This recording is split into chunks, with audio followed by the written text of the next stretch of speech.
పశ్చిమ గోదావరి జిల్లా టీడీపీ రథసారథి ఎవరు?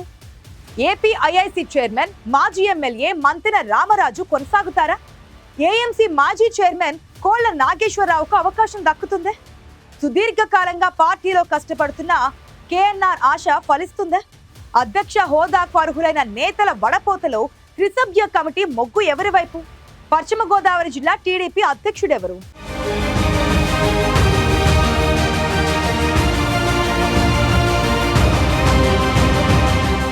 పశ్చిమ గోదావరి జిల్లా తెలుగుదేశం పార్టీ అధ్యక్ష పదవి రేసులో ఎవరున్నారు? అధ్యక్ష పదవి ఎవరిని వరించబోతోందనేది జిల్లా రాజకీయాల్లో చర్చనీయాంశంగా మారింది. త్రిసభ్య కమిటీ భీమవరంలో పార్టీ నేతలతో సమావేశం నిర్వహించి ఆశావహుల దరఖాస్తులు స్వీకరించి వెళ్లినప్పటికీ అధిష్టానం నుంచి ఇంకా ఎలాంటి గ్రీన్ సిగ్నల్ రాకపోవడంతో పార్టీ అధ్యక్ష పగ్గాలు ఎవరికి అనే ఉత్కంఠ ఇంకా వీడలేదు. ఇప్పటికే క్షత్రియ సామాజిక వర్గానికి చెందిన ఉండి మాజీ ఎమ్మెల్యే మంతెన రామరాజు పశ్చిమ గోదావరి జిల్లా తెలుగుదేశం పార్టీ అధ్యక్షుడిగా కొనసాగుతున్నారు.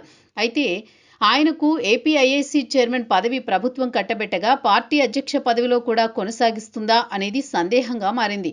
జోడు పదవుల్లో ఉన్న రామరాజును పక్కన పెట్టి కొత్తవారికి అవకాశం ఇవ్వాలని పార్టీ అధిష్టానం ఆలోచిస్తున్నట్టు చెబుతున్నారు.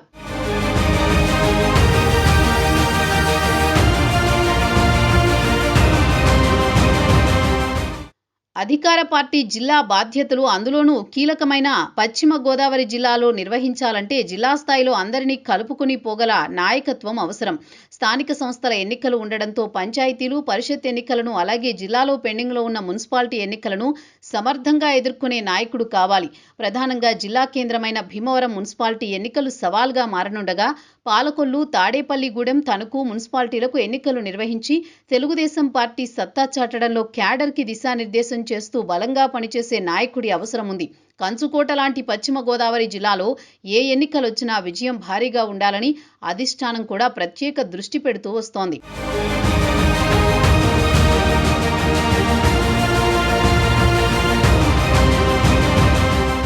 2019 సార్వత్రిక ఎన్నికల్లో రాష్ట్ర వ్యాప్తంగా ఫ్యానుగాలి వీచినప్పుడు కూడా పశ్చిమ గోదావరి జిల్లాలోని ఉండి, పాలకొల్లు నియోజకవర్గాల్లో తెలుగుదేశం ఎమ్మెల్యేలు గెలిచారు. అలాంటి జిల్లాలో అందులోనూ అధికారంలో ఉండడంతో తగిన సత్తా ఉన్న నాయకుడిని జిల్లా అధ్యక్షుడిగా ప్రకటించేందుకు అధిష్టానం కసరత్తు చేస్తోంది. ప్రస్తుతం జిల్లా టీడీపీ అధ్యక్షుడు మంతెన రామరాజును పక్కన పెడితే జిల్లా తెలుగుదేశం పార్టీ అధ్యక్ష పదవి రేసులో ఏఎంసీ మాజీ చైర్మన్, తెలుగుదేశం పార్టీ రాష్ట్ర కార్యదర్శి కోళ్ల నాగేశ్వరరావు పేరు బలంగా వినిపిస్తోంది.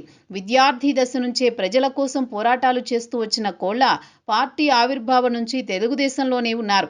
ఎన్నో పదవులు చేపట్టిన కోళ్ల నాగేశ్వరరావు 2016 నుంచి 2019 వరకు భీమవరం మార్కెట్ యార్డ్ చైర్మన్ గా కూడా పనిచేశారు. 2024 అసెంబ్లీ ఎన్నికల్లో చింతలపూడి, పోలవరం అసెంబ్లీ నియోజకవర్గాలకు ఎన్నికల పరిశీలకుడిగా, తర్వాత కాకినాడ రూరల్, అర్బన్ నియోజకవర్గాల పరిశీలకుడిగా పనిచేశారు కోళ్ల నాగేశ్వరరావు. రాష్ట్ర కార్యదర్శిగా కూడా ఉంటూ దాదాపు 50 అసెంబ్లీ నియోజకవర్గాల్లో పనిచేసిన కోళ్ల నాగేశ్వరరావు టీడీపీ జిల్లా అధ్యక్ష బాధ్యతలు చేపట్టేందుకు ఆసక్తిగా ఉన్నట్టు తెలుస్తోంది. త్రిసభ్య కమిటీ కూడా కోళ్ల నాగేశ్వరరావు పేరును ఆశావహుల జాబితాలో ముందు పెట్టినట్టు ప్రచారం జరుగుతోంది. గతంలో జిల్లా అధ్యక్షులు ఎమ్మెల్యేలుగా పనిచేసిన వారు లేదా ప్రస్తుతం పనిచేస్తున్న వారిని ఎంపిక చేయగా ఇప్పుడు ఆ స్థాయిలో ఉన్న నేతలంతా అదనపు పదవుల బాధ్యతలతో బిజీ అయిపోయారు.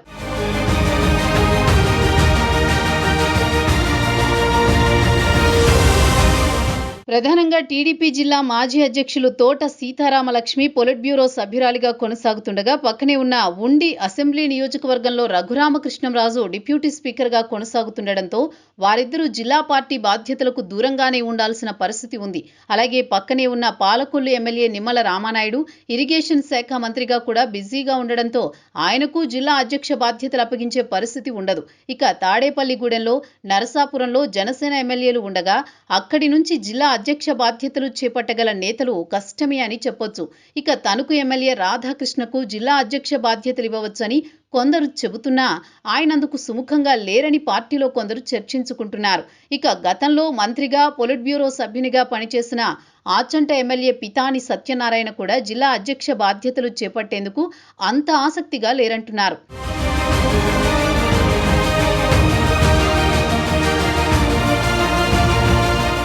ముఖ్య నేతలు కొందరు అంత ఆసక్తిగా లేకపోవడంతో పార్టీ కోసం కష్టపడ్డ వారి జాబితా కోసం సిద్ధం చేస్తోందట టీడీపీ అధిష్టానం. ఈ జాబితాలో కోళ్ల నాగేశ్వరరావు పేరు బలంగా వినిపిస్తోంది. గతంలో కాంగ్రెస్ ప్రభుత్వంతో, ఆ తర్వాత వైసీపీ ప్రభుత్వంతో పనిచేసిన, పోరాటాలు చేసి కొన్ని కేసుల్లో కూడా ఇరుక్కున్నారు కోళ్ల. పార్టీ కోసం క్షేత్రస్థాయిలో కష్టపడేవారే పార్టీకి బలమవుతారని కొందరు త్రిసభ్య కమిటీ దృష్టికి కూడా తీసుకువెళ్లారట. కూటమి ప్రభుత్వం అధికారంలోకి వచ్చినప్పటి నుంచి నామినేటెడ్ పోస్టు వస్తుంది, కష్టానికి తగ్గ గుర్తింపు లభిస్తుందని ఎదురు చూసిన కోళ్ల నాగేశ్వరరావుకు ప్రతిసారి నిరాశే ఎదురవుతూ వచ్చింది. గతంలో భీమవరం అసెంబ్లీ నియోజకవర్గ టీడీపీ ఇన్ఛార్జి పదవి ఆశించారు. అయితే ఆ పదవిని పార్టీ జిల్లా అధ్యక్షురాలిగా పనిచేసిన మాజీ ఎంపీ తోట సీతారామలక్ష్మికి అప్పగించారు.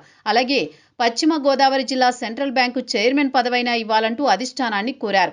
లేకపోతే రాష్ట్ర స్థాయిలో ఏదైనా కార్పొరేషన్ చైర్మన్గా అవకాశం ఇవ్వాలని కోరారు.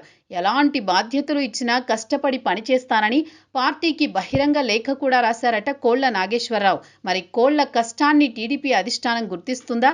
కష్టపడ్డ నాయకుడికి ప్రతిఫలం దక్కుతుందో లేదో పెరుమాళ్లకే ఎరుక.